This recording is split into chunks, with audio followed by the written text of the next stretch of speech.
स्वागत है दर्शन डायरी में। नमस्कार सभी को। आज मैं आपको ले चल रहा हूँ गुजरात के गिरनार पर्वत जो कि जूनागढ़ में स्थित है। इंदौर से करीब आपको पड़ेगा 700 किलोमीटर, जो कि गुजरात राज्य में स्थित है। तो चलते हैं हम अब जूनागढ़ के गिरनार पर्वत पर।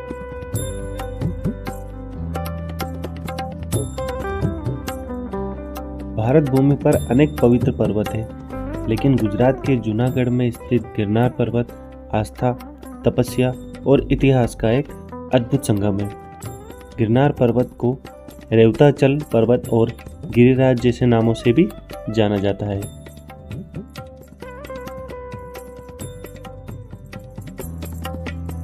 गिरनार पर्वत पर हिंदू, जैन और बौद्ध धर्म तीनों के लिए अत्यंत पवित्र माना जाता है। यहाँ हजारों वर्षों से ऋषि मुनियां तपस्या करने आते थे। गिरनार पर्वत को हिमालय से भी पुराना पर्वत माना गया है।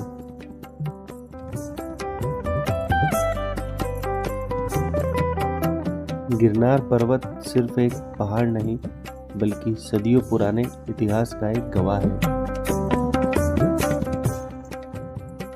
तो अब हम आ चुके हैं गिरनार पर्वत के एंट्रेंस पर, जहां हम चलेंगे रोपवे से एंट्री लेकर। रोपवे की जो एंट्री प्राइस है वो 700 से 800 के पर पर्सन की टिकट प्राइस है। टिकट हमने ले ली है। यहाँ पर जैसे ही आप एंट्री करेंगे तो यहाँ पर फूड जोन भी आपको दिखाई देगा, जो कि कई वैरायटीज़ में फूड्स यहाँ पर अवेलेबल है। अब हम जा रहे हैं रोपवे की तरफ।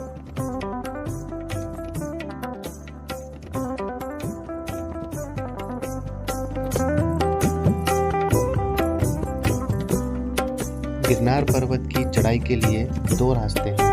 एक आप रोपवे से जा सकते हैं और दूसरा सीढ़ियों से। सीढ़ियों से जाना बहुत ही कठिनाई वाला काम है, क्योंकि 10,000 सीढ़ियाँ आपको चढ़ना है और 10,000 सीढ़ियाँ उतरना है। रोपवे का सबसे आसान तरीका है। यह लगभग 2.5 किलोमीटर लंबा रोपवे है। पहले माता अम्बा के मंदिर तक पहुंचने में 3 से 4 घंटे की कठिन चढ़ाई करनी पड़ती थी, लेकिन अब रोपवे की मदद से आप मात्र 10 मिनट के अंदर मंदिर तक पहुंच सकते हैं। यह रोपवे एशिया का सबसे लंबा और आधुनिक रोपवे में से एक है। इसमें बैठकर आप पूरे गिरनार पर्वत के जूनागढ़ शहर का अद्भुत नज़ारा देख सकते हैं।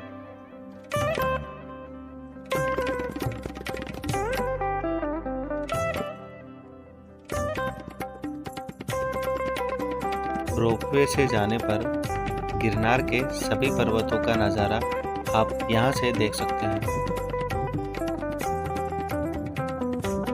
चढ़ाई के दौरान लगभग 4000 सीढ़ियाँ चढ़ने के बाद जैन मंदिरों का एक विशाल समूह आता है।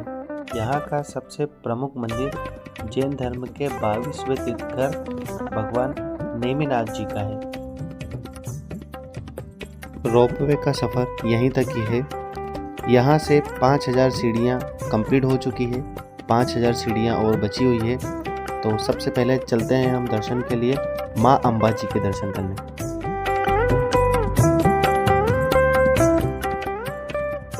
यह मंदिर माता के 52 शक्तिपीठों में से एक शक्तिपीठ है। अब हम दर्शन करेंगे माँ अम्बा जी के।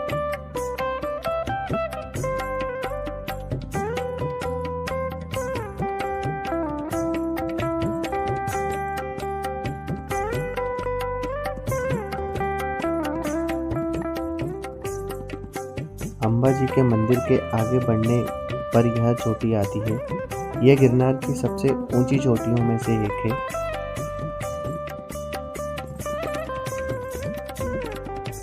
चढ़ाई के दौरान आपको पालकी सुविधा भी उपलब्ध होती है। अगर आप चढ़ाई कर चुके हैं या उतरने के लिए आपको पालकी चाहिए तो वो भी यहाँ पर उपलब्ध है।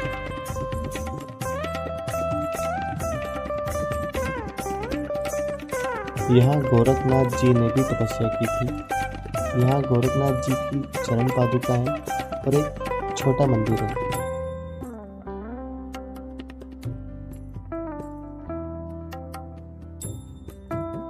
जो चोटी आपको दिखाई दे रही है वह गिरनार की सबसे अंतिम और 10,000 सीढ़ी पर सबसे महत्वपूर्ण चोटी है। यहाँ भगवान दत्तात्रेय के प्राचीन चरण चिन्ह हैं। माना जाता है कि भगवान दत्तात्रेय आज भी यहाँ सूक्ष्म रूप में निवास करते हैं। यहाँ तक पहुँचना सबसे कठिन माना जाता है, लेकिन यहाँ पहुँचकर जो सुकून मिलता है वह अद्भुत है। तो अब हम चलते हैं गिरनार पर्वत की सबसे अंतिम चोटी पर दत्तात्रेय भगवान के दर्शन करने।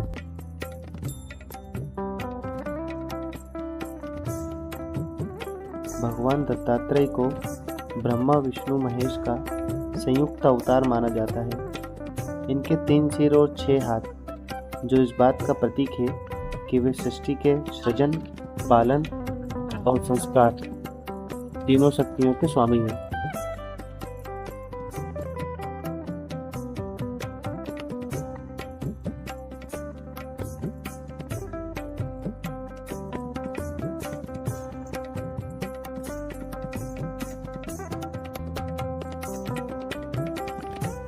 उनके साथ हमेशा 4 कुत्ते जो कि 4 वेदों के प्रतीक और एक गाय जो कि पृथ्वी और प्रकृति का प्रतीक होती है।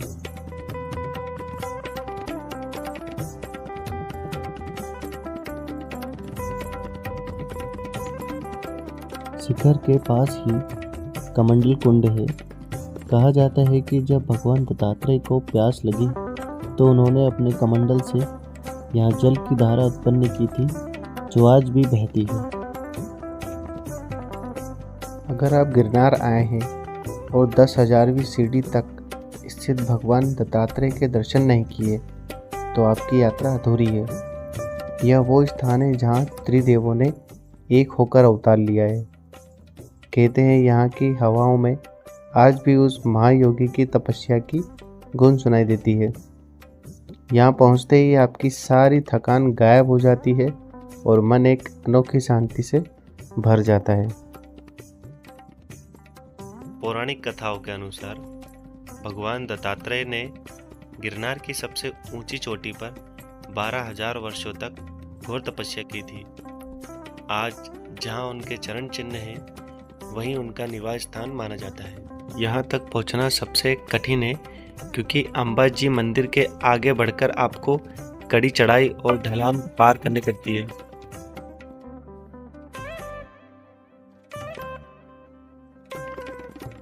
दत्तात्रेय जी को आदि गुरु कहा जाता है। उन्होंने प्रकृति की 24 चीज़ों जैसे पृथ्वी, जल, अग्नि, वायु और यहाँ तक कि एक मकड़ी को भी अपना गुरु मानकर उनसे शिक्षा ली। वे सिखाते हैं कि अगर इंसान सीखना चाहे तो उसे हर जीव और वस्तु से ज्ञान मिल सकता है। गिरनार के साधुओं और स्थानीय लोगों का मानना है कि भगवान दत्तात्रेय आज भी इस पर्वत पर सूक्ष्म रूप से विचरण करते हैं। कई भक्त दावा करते हैं कि उन्हें यहाँ अद्भुत शांति और अलौकिक शक्ति का अनुभव हुआ है। भगवान दत्तात्रेय का यह शिखर इतना पवित्र और जागृत है कि यहाँ मोबाइल और कैमरा ले जाना पूरी तरह वर्जित है। प्रशासन और मंदिर के नियमों की वजह से मैं यहाँ के वीडियो तो नहीं बना सकता, क्योंकि वहाँ की ऊर्जा को कैमरे में नहीं सिर्फ दिल में कैद किया जा सकता है।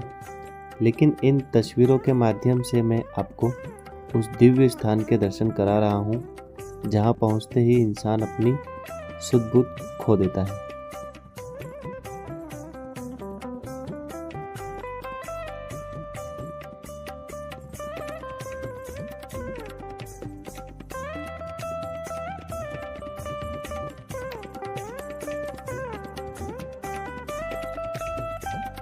अक्सर हम हर चीज़ को कैमरे में कैद करना चाहते हैं, लेकिन गिरनार का यह शिखर हमें सिखाता है कि कुछ अनुभव सिर्फ महसूस करने के लिए होते हैं। यह थी गिरनार पर्वत की वो दिव्य यात्रा जहां हमने 10,000 सीढ़ियों के संघर्ष से लेकर भगवान दत्तात्रेय के चरणों तक का सफर तय किया। सच कहूँ तो गिरनार सिर्फ एक पहाड़ नहीं है, यह खुद को जानने और अपनी आस्था को परखने की एक कसौटी है।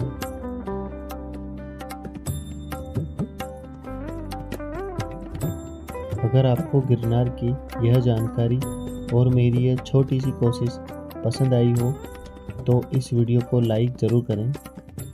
आपका एक लाइक मुझे और मेरी टीम को भारत के कोने कोने से ऐसे ही पावन धामों के दर्शन आप तक लाने की प्रेरणा देता है। अगर आप हमारे इस परिवार यानी दर्शन डायरी का हिस्सा अभी तक नहीं बने हैं तो नीचे दिए गए सब्सक्राइब बटन को दबाकर बेल आइकन प्रेस करना ना भूलें। यहाँ हम आपको न केवल मंदिरों के दर्शन कराते हैं बल्कि उनके पीछे छिपे इतिहास और रहस्यों से भी रूबरू कराते हैं। हम चाहते हैं कि भारत की हर पवित्र गली और हर ऊंचे शिखर की कहानी आप तक पहुँचे। तो बने रहिए दर्शन डायरी के साथ। तब तक के लिए जय श्री राम।